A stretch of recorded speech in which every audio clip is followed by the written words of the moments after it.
ما فکر کردیم وقتی آمدیم که ادامه سود بکنیم که ما اینا 10 سال در روسیه این سال کار میکنیم برای یک خونه خریدیم. ما فکر کردیم که کلان چیز به خونه بگیریم که یک پی همون ادامه سود یک خونه میشه، یک بلد میخره سود یک خونه میشه. خونه ما زنوچار شنبه، خونه ما سه خونگاه باید سود به توریسم میدیم. عیبی که همی برادر عزیز؟ آیا عیبی اسلام هست؟ عیبی خدا مانه که برادر حق یک آدم میخریم چشم نمیپره. یک آدم فریب کنیم اگر با همون روز وقت ما خوش میشود که مقصد ببین. حضرت مولوی میگفت حقی مردم دهد لذت به کامت، گلوگی را شود روز قیامت. این حقی مردم از لذت داره، راحت میکنی. بسیار میگوی مقصد ببین این قدر فهمیش زیرکی هستون که ای مردکا پول کنده خوردستن، ولی حضرت میگد که گلوگی را شود روز قیامت. اینها همش گروه تا میگیرن. ولی همه اینها برادر عزیز، ولی حضرت بیدیل دمیستر شیر دارد میگه از یک چیز بسیار خجالتم. گفتن ای چی اختو خدا را شکر 5 وقت نماز روزی دراز شاگردات هست، مقصد پایبند عبادت، آدم حلال خور، ای چی تو در خجالتی؟ میگه از این خجالتم که مبادا در روز قیامت یکمان دعواگر بالام نبراید و در بین این محشرگاه در خجالت مانم. این آدم ها محشر علکه در حیات چون فکر کستن. ما در اینجا طلا و تاراج میکنیم و پروای حتی نه مردن نداریم. конкурс мо иштирок карда чихел 500 рубл як билет меистад. нархи як билет 500 рубл аст ва шумо метавонед иштирок кунед дар номери WhatsApp мо, дар номери картаи мо аввал маблағтона мегзаронед, дар WhatsApp мо менависен чек шаравон. ما در پیش خانه قبر داریم، ما در پیش سوال و جواب داریم. باید برای او روزها ما برادر از این ما یک تردد داشته باشیم. و من اعرض عن ذکری، سوره طه رو من گفتم، هر کسی که از ذکر من اعراض کند فإن له معیشة ضنکا، خدا میگه من بسیار هر کسی از ذکر من، از یاد من، از عبادت من اگر پشت گرداند، همینجا معیشه زنکا را بسیاری از مفسران خانه قبر معنا کردند. گفتن خانه قبرش بسیار تنگ میگرداند، بسیار احوالش در خانه تنگ، قیامتش خانه گوش بسیار احوالش بد میکنه.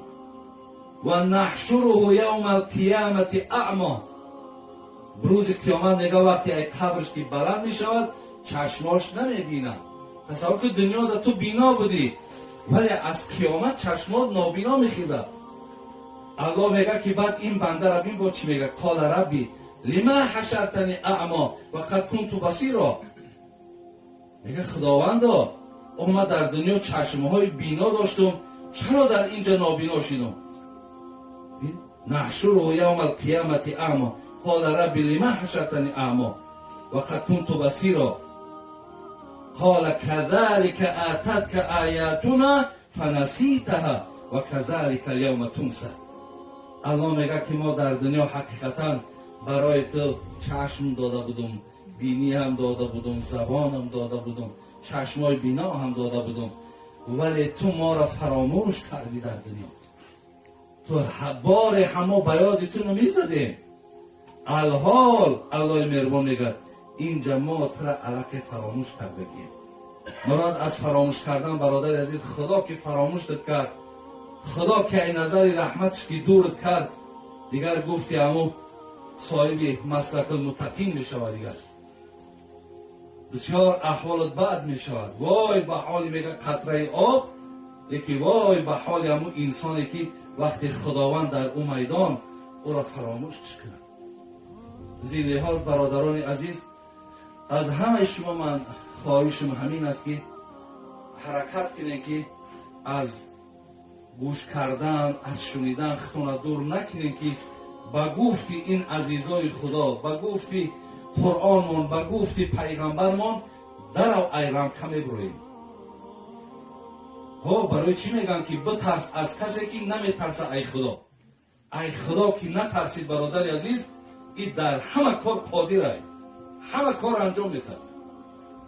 ولی وقتی اگر از خدا جدی ترسه، انشاءالله برادر عزیز، خدا را که حاضر و ناظر که بدانه، شرم میکنه از خدا، میترسه از خدا، مثل دیگر بندگانی که از خدا ترسیده بودند. الله مهربان عاقبتمون را بخیر کنه، ایمانهای ما و شما را با سلامت نگه داره و الله مهربان که در این شنیدنی ها برادر عزیز به نهایت اجرهای زیاد داره، به حد. حتی صوفی علیار میگه بهترین عمل که موصوف است نهی منکر و امر معروف است. بهترین ثواب در امر به معروف و نهی از منکر است. برای این چیزها را ما و شما باید دستگیری کنیم، از اینها باید استفاده بریم. همون سخن حضرت محلمی که